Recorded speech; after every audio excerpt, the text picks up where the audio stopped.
తెలంగాణ రాజకీయం ఆసక్తికరంగా మారుతుంది. త్వరలో లోక్సభ ఎన్నికల పైన ప్రధాన పార్టీలు కసరత్తును మొదలుపెట్టాయి. కాంగ్రెస్ పార్లమెంటు ఎన్నికల్లోనూ తమ సత్తా చాటాలని కూడా ప్రయత్నిస్తుంది.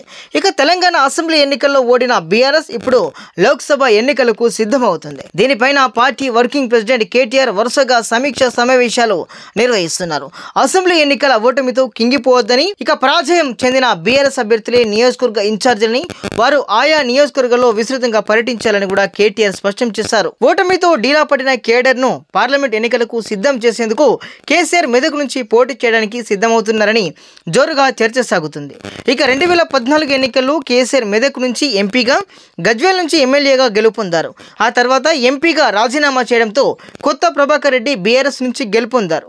అయితే బీఆర్ఎస్ కు పోటీగా మెదక్ నుంచి ఈసారి కాంగ్రెస్ అభ్యర్థిగా విజయశాంతి పోటీ ఖాయంగా కనిపిస్తుంది. బీజేపీ నుంచి కాంగ్రెస్లో చేరిన సమయంలోనే ఈ మేరకు హామీ ఇచ్చారు. విజయశాంతి 2009 ఎన్నికల్లో బీఆర్ఎస్ ఎంపీగా గెలుపొందారు. ఆ సమయంలో బీఆర్ఎస్ నుంచి కేసీఆర్, విజయశాంతి ఇద్దరే ఎంపీలుగా ఉన్నారు.